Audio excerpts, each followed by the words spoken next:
श्री स्वामी समर्थ. वृश्चिक राशीच्या लोकांसाठी जून 2026 हा महिना म्हणजे भाग्याचा उदय असणार आहे.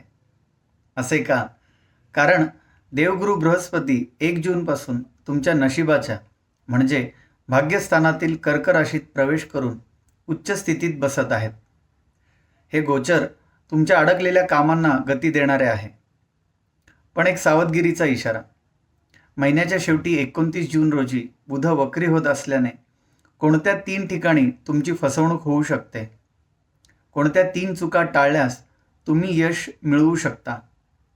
हे सर्व आपण या व्हिडिओमध्ये पाहणार आहोत. व्हिडिओ शेवटपर्यंत नक्की पहा, कारण मी या व्हिडिओत काही उपायही सांगणार आहे, जे केल्याने तुमच्या समस्या दूर होण्यास व तुम्हाला या महिन्यात दैवी साथ मिळण्यास मदत होईल. आणखी एक महत्त्वाची बाब. इथे दिलेली माहिती फलादेश हा तुमच्या चंद्र राशीवरून सांगितलेला आहे, परंतु तुमच्या वैयक्तिक कुंडलीतील ग्रहस्थिती, ग्रहयोग, महादशा, तुमची लग्न राशी तसेच कुंडलीतील ग्रह कुठल्या स्थानात व राशीत आहेत त्यांची अवस्था यानुसार फलादेशात मोठा फरक पडू शकतो. तुम्हाला वेगळ्या परिस्थितीला सामोरे जावे लागू शकते. तुम्ही एखादे मोठे काम किंवा महत्त्वाची योजना सुरू करत आहात किंवा प्रदीर्घ काळापासून एखाद्या अडचणीत आहात, तर तुमच्या कुंडलीनुसार मार्गदर्शन घेणे तुम्हाला फायद्याचे ठरेल. वैयक्तिक कुंडलीवरून मार्गदर्शनासाठी तुम्ही स्क्रीनवर दिलेल्या व्हॉट्सॲप नंबरवर मेसेज करू शकता. चला तर मग सर्वात आधी पाहूयात या महिन्याची मुख्य ग्रहस्थिती. 2 जून रोजी गुरुग्रहाचे भाग्यस्थानात उच्चीने गोचर. 8 जून रोजी शुक्र ही भाग्यस्थानात प्रवेश करेल, ज्यामुळे गुरु शुक्र युती होईल. 15 जून रोजी सूर्यदेव मिथुन राशीत म्हणजे तुमच्या अष्टम स्थानात प्रवेश करतील.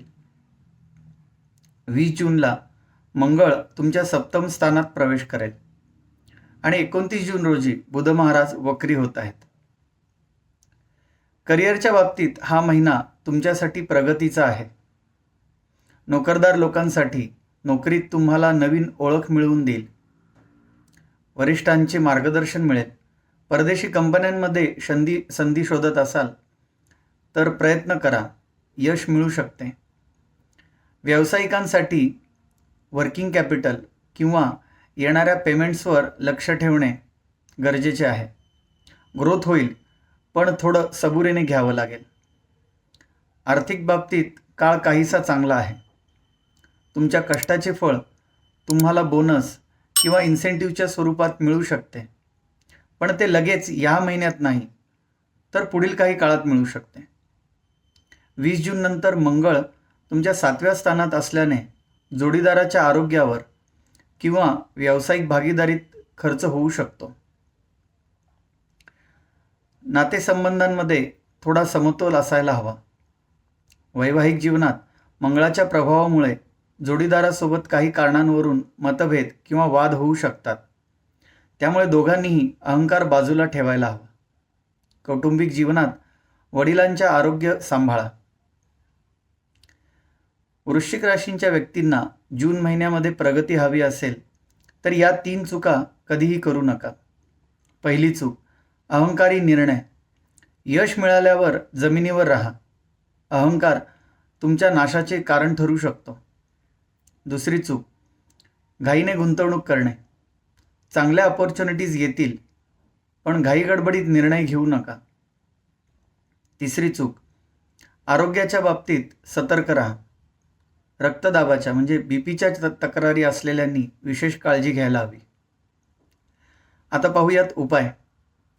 वृश्चिक राशीचा स्वामी मंगळ आहे आणि गुरुच्या उच्च गोचराचा लाभ घेण्यासाठी हे उपाय नक्की करा.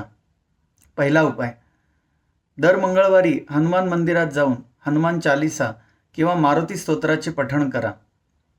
दुसरा उपाय, दुर्गा मातेच्या मंदिरात किंवा आपल्या कुलदेवीच्या मंदिरात जाऊन दर्शन व पूजा करा. तिसरा उपाय, सकाळी उठल्यावर ओम गंग गणपतये नमः या मंत्राचा 108 वेळा जप करा. तर वृश्चिक राशीसाठी हा महिना तुमच्या भाग्याचा आहे. येणाऱ्या संधीचे सोने करा. हा व्हिडिओ आवडला असल्यास आत्ताच लाईक करा. आपल्या वृश्चिक राशीच्या मित्रांना किंवा कुटुंबातील व्यक्तींना शेअर करा आणि चॅनलला सबस्क्राईब करायला विसरू नका. वैयक्तिक कुंडली मार्गदर्शनासाठी स्क्रीनवर दिलेल्या नंबरवर मेसेज करा. भेटूया पुढील व्हिडिओमध्ये. सुहासदाणी स्वामी ज्योतिष केंद्र. श्री स्वामी समर्थ.